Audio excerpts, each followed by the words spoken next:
정경심 씨에 대한 검찰의 구속 기소가 이루어진 뒤 이 공소장에 적힌 내용을 분석해 보면 놀라운 일을 하나 발견하게 됩니다.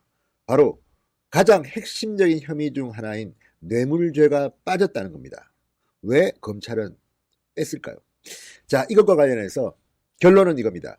지금 검찰은 조국 전 장관을 주범으로, 정경심을 공범으로 뇌물죄는 기소하려고 하지 않을까, 이런 추측이 나옵니다. 왜냐하면 정경심 씨는 굳이 뇌물죄를 쓰지 않더라도 충분히 기소하고도 남는 15개의 혐의가 있습니다.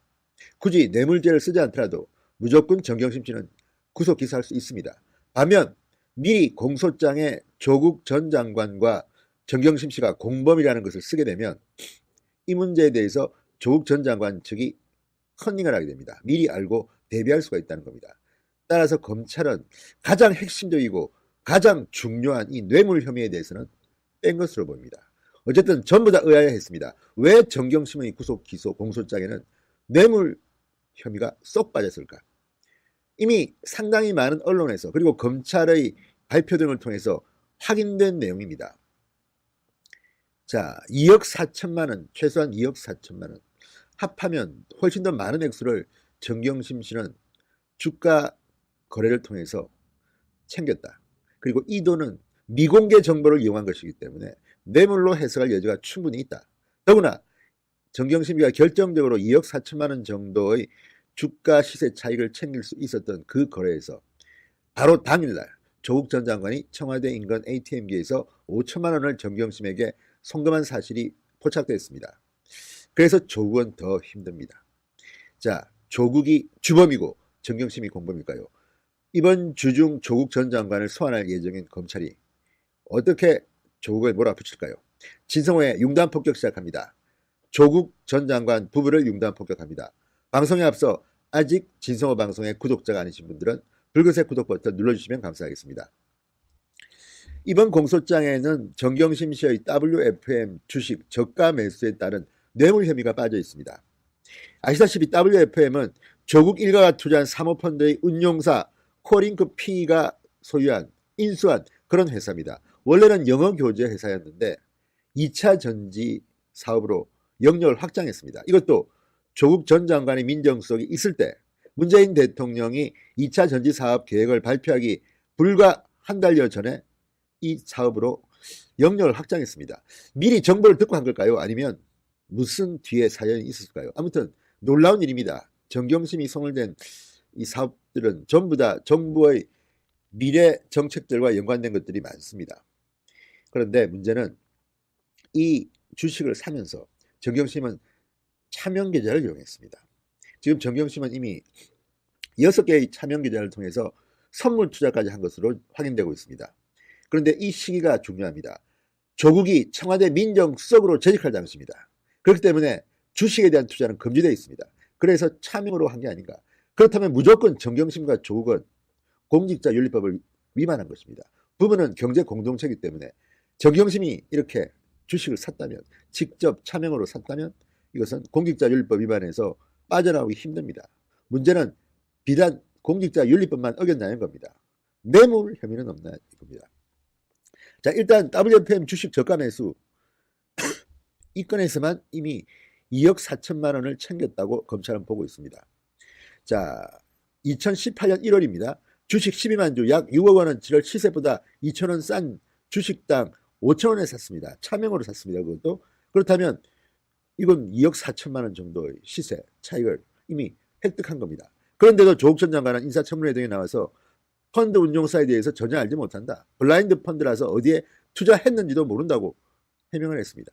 그런데 알고 보니까 펀드 운용사에 전혀 알지 못하는 게 아니라 정경심은 이 펀드 운용사를 설립할 때 자금까지 차명으로 된 것으로 드러나고 있습니다. 그러니까 배우자도 나도 이 펀드 운용사에 대해서 알지 못한다는 말은 거짓말입니다. 블라인드 펀드도 아닙니다. 이 보고서 자체가 조국의 인사청문회를 위해서 급조된 거라는 그런 물증도 좀 나오고 있습니다. 자, 그렇다면 우리는 여기서 궁금한 게 있습니다. 이게 과연 뇌물이 되는 겁니다. 자, 검찰은 정경심 씨가 이 12만 주 6억 원 상당의 주식 매입에서 시세 차익을 계산하면서 모두 구체적으로 하면 2억 6,400만 원이라고 계산하고 있습니다. 2억 6,400만 원. 그리고 1월 9일부터 22일까지 장내 매수한 16,772주를 팔아 챙긴 1,683만 3,109원, 이 차이까지 합해서 모두 2억 8,083만 2,109원의 부당 이득을 챙겼다고 계산했습니다. 이 중에서 실현된 것은 1,683만 3,109원, 그리고 이 당시에는 팔지 않았기 때문에 챙기지는 않았지만 이 저가 매입을 통해서 정경심 씨가 얻은 순 이득은 2억 6,400만 원입니다. 그러니까 종가와 매입가의 차이가 그렇습니다. 그러니까 검찰은 지금 조국 전 장관의 부인이 차명 주식 거래를 알았는지를 집중 추구합니다. 부인이 이렇게 큰 돈을 써서 주식을 샀는데 남편이 몰랐을까요? 여기에 대해서 수사력을 집중하는 겁니다. 자, 정경심은 남편이 청와대 민정수석으로 있을 때 모두 790차례에 걸쳐서 주식은 물론 선물 옵션, 성장지수 펀드, 파생상품까지 차명으로 투자했습니다. 차명 거래는 남편이 장관에 취임한 이후인 9월 30일까지 계속됩니다. 그러니까 장관이 되고 언론에서 이렇게 막 융단 폭격을 하고 있는 중에도 정경심은 차명으로 거래를 한 겁니다. 정말 놀라운 집안입니다. 어떻게 이렇게 장관이 됐는데도 이렇게 주식 이런 걸 거래했다면 이건 분명히 공직자윤리법 위반은 맞습니다. 플러스 뇌물죄가 성립되는 겁니다. 자, 어쨌든 공직자의 직접 투자 제한을 피하려는 의도는 이미 드러났습니다. 그래서 조국 전 장관은 이미 법적 책임을 피하기는 어렵다고 봅니다. 그러면 플러스 이 12만 주 장외 매수한 날 조국 전 장관이 5천만 원을 ATM기로 보냈다. 이건 조국에게 불리한 정황입니다. 그런데도 조국이 이걸 몰랐다? 알았고 이렇게 차명 거래 등을 통해서 2억 8천여만 원, 2억 8,083만 2,109원을 부당 이득을 챙겼다면 이건 뇌물로 볼 수가 있습니다. 조국이 알았다면, 몰랐더라도 이거는 뭐 뇌물죄로 부부기 때문에 엮을 수 있지 않을까 싶은데, 그래서 지금 다들 놀라고 있는 겁니다. 왜 정경심에 대한 공소장 구속기소를 했는데 뇌물죄가 빠졌지? 그동안 가장 요란하게 보도된 게 이건데? 그래서 검찰은 아마도 전략적으로 이 부분은 조국 전 장관을 기소할 때 써먹으려고 남겨둔 게 아닌가 싶습니다. 그렇다면 주범은 조국이 되는 겁니다. 종범이 정경심 등등이 되겠죠.